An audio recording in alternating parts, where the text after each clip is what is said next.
All right, welcome in the fourth floor. I'm sorry, I did it again.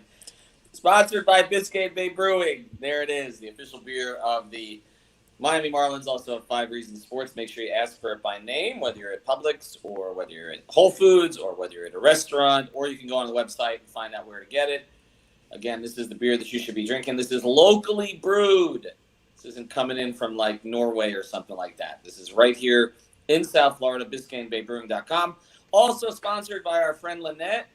Just interacting with her on Twitter, actually. InsuranceByLynette.com, 954-581-8800, 954-581-8800. She can help you with any type of insurance, but particularly if you have a poor driving record, she is the person to go to. Aggressive Insurance, 954-581-8800. We appreciate her sponsoring here. She's pretty much sponsored every episode since the All-Star break, so we appreciate her doing that. Reach out to her again. Support the people that are supporting us if you want us to keep creating content. And we're only recommending good people. So there you go. All right, let's get to it. We're going to spend about 2 minutes on the current Heat team. I want to do Chris Bosh tonight. Let's start right here. Brady, you're going to have to do this by heart. All right? Who the hell is playing? I don't care who's not playing. Who's playing? You got to give me the whole list of anybody who's playing. Go. Yeah, I think it's projected starting lineup, in my opinion. I think it'll be Gabe Vincent, Tyler Hero, Duncan Robinson, KZ Okpala, and Precious Achiuwa. That's just the way I think they go. I think they want to see the young guys. And then off the bench, they have Haslam, Strus, Bielisa. I think I'm forgetting one, but Bielitsa started the most important game of the season, but you don't have him start tonight. Exactly. Okay. And KZ.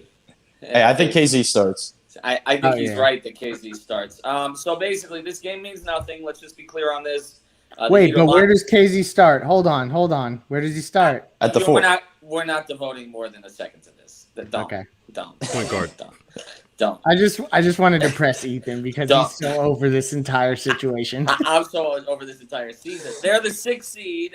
They're going to be playing the Bucks unless something happens with the Nets tonight. I'm not sure that's necessarily a good thing. So obviously that's going to start a week from now after we get about, what are we going to get, like 4 days of Lakers-Warriors talk on ESPN and all other outlets, because that's pretty much where we're headed if Portland wins tonight. So anyway, I don't want to dwell too much on last night. We had a post-up show. We had a show with Greg and I did together last night. I mean, to a certain degree, they blew it. That's my view. My one thought on this, to go back and Heat Twitter on this, and I'll let any of you can jump in first on this. This idea that they wanted this path. We can argue about whether or not this is what they have to prove as a defending Eastern Conference champion, or whether or not they can actually accomplish it with Jimmy, because I agree. Greg, look, you're right. Their record is the same as the Bucks, percentage-wise, when they have Jimmy this season, okay? But is anybody buying this thing that I'm seeing on Twitter that, like, the Heat wanted this? Like, no, come on, guys. It's stupid.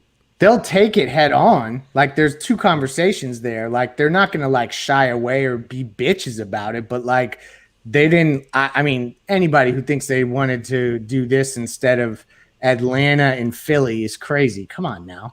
I mean, let me go to you, Ricky, on this, because you mentioned – maybe it wasn't you. Maybe it was Brian Young in our network who mentioned this. But, I mean, really the only parallel for a run like the Heat would have to have here is the Houston Rockets of 95, right? I mean, that's it. I guess you could say the Knicks of 99 because everybody got to rewatch the Allen Houston shot today. I'm glad you mentioned the Knicks. Hey, the Heat of last year. Come on, guys. But that's not this path. No bubble. That's not, and also they played Indiana in the first round, which, as we know, was not a quality 4 seed.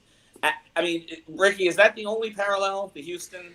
The reason I'm not gonna blaspheme against the holy name of Hakeem Olajuwon is because that would mean Bam would be averaging 33 and 15 in the NBA playoffs, and he had like 5 field goal attempts the other night. Not a chance. That's not going to happen. It's not going to happen. 95 won't work. 99 maybe, but then that would require, let's see, they had Sprewell, they had Camby, they had Larry Johnson. I mean, I don't know who and they had Houston. Allen Houston. But the other thing about 99 was it was a complete anomaly because they only played 50 games. They were 27, and I don't know why I remember all this stuff off the top of my head. They were 27 and 23. They were only 6 games behind the Heat, but they were the 8th seed. and the Heat were the 1 seeds. Yeah. I mean, the difference between Milwaukee and Miami right now is greater than it was between the Knicks. Well, you know what's Heat. interesting? What's interesting about that whole situation is that they also swept the Hawks in the second round that season. And who are the Knicks playing in the first round next week? Yeah, the Hawks. I mean, honestly, if there are any parallels that I can make, and I know, there's groaning, I can already hear it. This Knicks team kind of reminds me of that 04 Heat team that managed to scrap their way to the 4th seed, despite everything that happened. But I guess that's another conversation. I like that. I think that's a good comp, but it's not the comp I asked for. Thank you, Ricky. I get it. It's not Houston or New York. It can't work. Bam's not that guy. Jonathan, well, okay, and so again, before we move forward, because I want to do at least 5 minutes of Chris Bosh memories, and I want to get onto the Panther game, to be honest, because we want to promote what's going on. By the way, we got Alex Baumgartner and Manny Chang, who is our producer here at the arena tonight. Panthers game 1 against Tampa, interstate rival. Obviously, 17 out of 20 analysts on TSN picked Tampa. So Florida had a better season than Tampa, but they're the underdog. Jonathan, give me your takeaway from last night and why we saw that team play the way it did, particularly number 13. I mean, that's been the biggest question all year. Why isn't Bam looking at the rim? Why, when there's 5 feet of space in front of him, he's not pulling the jumper or taking the big that's way more slow-footed than him off the dribble? You know, why is he just focusing on getting everybody else involved? And you understand that he's unselfish, but at some points, he's just too unselfish. There needs to be a point where Bam needs to put his foot down and realize that, you know, with no Jimmy especially, he needs to be the guy that steps up and gets the win, because we were in control of our own destinies yesterday. And before, you know, the Knicks won, we were controlling what we had offering. And now, you know, people talk about, oh, we're scared of Milwaukee. No, instead of having Milwaukee in the third round having Milwaukee in the third round, right? Yeah. Now we have to go to the gauntlet of Brooklyn, Milwaukee, and then the easiest path, the easiest final series, or the easiest series we would have been in the Eastern Conference Finals. So now we have a harder first and second round than we would have had third round. So, I mean, last night it's hard to answer what's wrong with Bam or why he's not taking that step. That's probably the biggest question of all season. But as for the way the team let us down, I mean, they let us down a couple times this season. The game against the Hawks, the game against the starless Clippers, the Warriors, a couple of the Hornets games, right? We blew games. Minnesota, Detroit. Exactly. All these games earlier. Charlotte at home where Malik Monk turned into Michael Jordan. Right. We can't, we're biting ourselves now because of what we did earlier in the season, and now we have to pay for it, and hopefully we can beat the top 3 teams in the East back to back to back. All right, final thing again on this team, and then we're doing Bosh. Greg, what did you make of the clip of Bam looking irritated? Because I don't think you and I had talked about that much last night on the pod. When Udonis was barking at him, and it looked like Bam kind of – that was sort of Hassan-like, which I'm not used to seeing. I know we're not allowed to mention that name, but I'm not used to seeing from Bam. Like the visual was not fun in terms of like just body language experts and if that kind of thing that we all are. But I guess I would just say this: if I remember when that took place, it was late in the game, right before Bam had kind of gotten pulled, and the game had pulled away. I think Drew Holiday had hit a 3 recently around there, and then they had called a timeout. I could have the sequence of plays not accurate because I'm not LeBron James who can just do that off the top of my head. But essentially, the game was out of reach. I feel like it was a situation where maybe UD was saying things to Bam that he already knows, and he was just frustrated with himself. It didn't look to me as if it was defiance from you towards UD as much as just like he just wanted that game to be over with. And I mean, it's a whole other conversation there, but like, I didn't see that as a moment where he was like shirking off UD and saying like, screw what you're talking about. Yeah. And again, final thing, I keep saying final thing after the final thing. Jimmy wanted to play yesterday. Okay. And the Heat wanted him to play. So let's all stop with that narrative that they rested him on purpose. All right, let's get to it. We got one each, guys. And I don't want to waste a lot of time here because I want to get to other stuff. But Chris Bosh inducted into the Hall of Fame today, or elected. He hasn't been inducted yet. Probably would have happened last year. I just did a video on this for the YouTube channel. Would have happened last year, but that class was so stacked. It's one of the most stacked class, maybe the most stacked class of all time, actually, when you're talking about Kobe, Duncan, and Garnett in the same class. But let's try to give a Chris Bosh memory that not everybody has heard, right? Like we had Tony Schwartz wrote for the site with 5 of them. I know everybody remembers the Atlanta game. Everybody remembers the Portland game. Everybody remembers the San Antonio game. Everybody remembers the block of Parker, the rebound to Allen. Give me something outside of those 5, okay? I'll let you start, Ricky. Chris Bosh dropping 40 points on the Denver Nuggets after people thinking he was little more than a role player. I think it was easy for people to forget that Chris Bosh, in his own right, was a 24-10 guy back when he had those dreads in 2010. And he was able to demonstrate to everybody that, yeah, I could still put the ball in the hole. Unfortunately, we didn't see more of that after LeBron left, but he was able to prove that, and that was great to see. Jonathan? Although we lost this series, I think it was Game 3 of the 2011 Finals when he hit that big shot, come down the stretch to put us up 2-1. That was a shot that was really important for us, and something that he was just such a reliable player, man. And he's gonna go down to Heat legend as one of the best bigs that we've had. Brady, you were like 3, but that's okay. Yeah, because I'm good with the history of the Miami Heat. I can remember all the games. This is Big 3 history. Whoa, I'm not going this too is far. The one I remember that I don't think a lot of people remember would probably be the rebound. Back out to Allen. In the finals, that's kind of one that kind of comes to mind that a lot of people can't remember.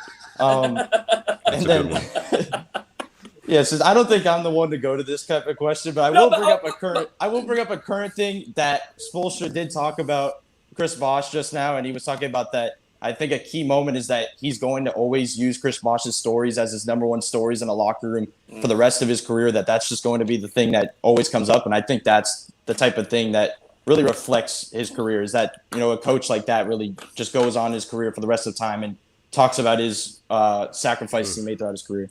Ben, we're not taking that negativity today. The 0 points in Game 7. I don't need to hear about that. We always appreciate your comments. Greg, go. Let's go back to that Game 7. How many rebounds did he have in that 0 point Game 7? Didn't he have a bunch of rebounds? Yeah. I'm kind of going off the cuff here. I don't know.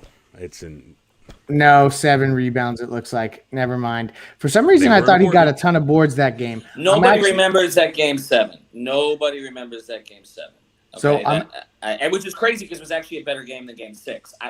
In terms of the way it was played, but nobody remembers. It's like the Red Sox and the Mets in 1986.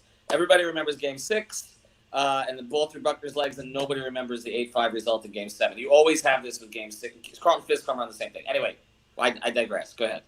So I'm going to go with the moments that stick out most was when he was so upset when they lost to Chicago in the regular season. Like that was like something where I was just being introduced to Chris Bosh as a fan and to see him care that much in that first season, it kind of put it in perspective of how bad those guys wanted it.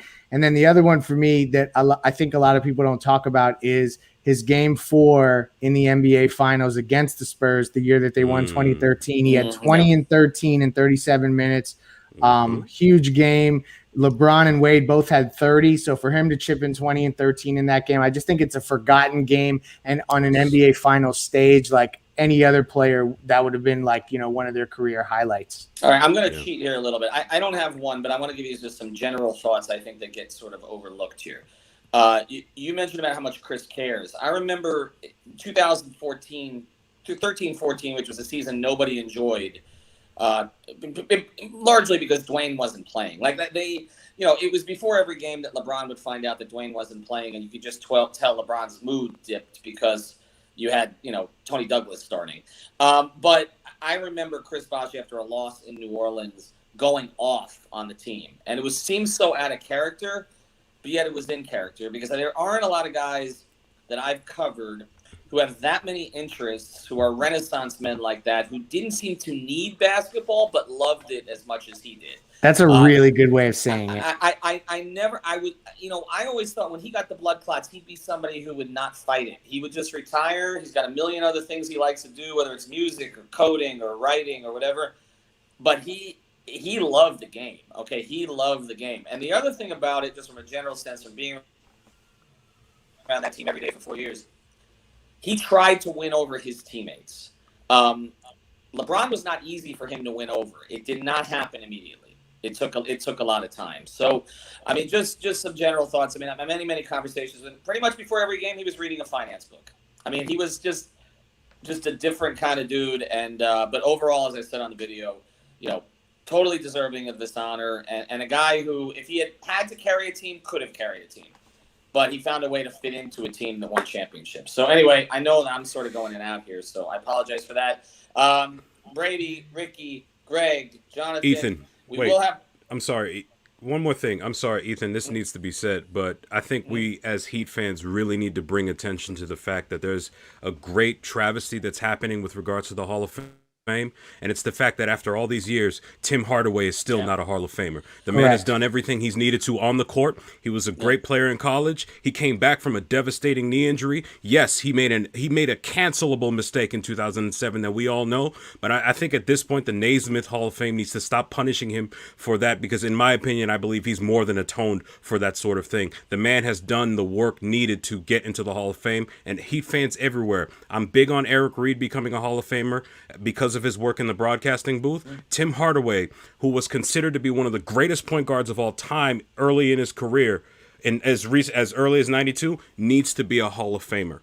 He invented the killer crossover. Ask AI who he was watching growing up. It was Timmy, and I agree. He was completely out of pocket, but he's made up for it in a lot of ways, and I think that people deserve second chances. I don't think there's any question. And again, I mean, you're not talking about somebody who made a mistake and walked away from it. You're right. He went right to it. He confronted it. And it is ridiculous. There are guys in there that have no business being there ahead of Tim Hardaway. There's just it's insane. To that fact, though, Chris Bosh has never had a single blemish on his record ever. I know, but Timmy, and I'll say this. It's the Tim Hardaway and Zach Thomas things to me are both sort of equally ludicrous, but for different reasons. And I do think there's a little anti-Miami bias that gets into it. By the way, can we do this? Because we always try to read the super chat comments. Can you throw the Christian Cardis comment back up? Because I saw it, but then it disappeared. Yes, no. I think I can read it to you. It says one of my favorite moments. Okay, here it comes. One of my favorite moments is watching him make threes and shoot around post-Bron, maybe hopeful about his career length, and then Yeah. That's a great point, too. The Goran CB pick and roll. The pick and pop never happened. I'll say this, too. People forget that 14-15 season before, 15-16, they were playing through Chris Bosh, not Dwayne Wade. They reconfigured that offense around Chris Bosh, and I'll tell you, Dwayne wouldn't have gone for it for anybody else, but Dwayne loved Chris so much as a human being. I had long conversations with Adrian Bosch and Gabrielle Union for a story I did for the front page of the Herald about the Bosch-Wade relationship. They were not that close, even though they both had Henry Thomas as an agent, until LeBron left. Yeah. Because Dwayne was always with LeBron on the road, going to Cheesecake Then they were at each other's houses every day. They lived down the street, but then Chris introduced Dwayne to good restaurants, to EDM festivals. Chris took Dwayne to EDM festivals. Vegetables. They bonded in a way that was pretty incredible for those 2 years, and it's still like that. And I think that Dwayne considers Chris to be one of his 5 closest friends in the sport, and it was cool to see because LeBron left, but Dwayne embraced Chris and embraced Chris being a number one option. Anyway, that's what we got for you tonight. We went long. This is probably better than what you're going to see tonight in the game. So watch the Panther game. Have a good night. Knicks in 6.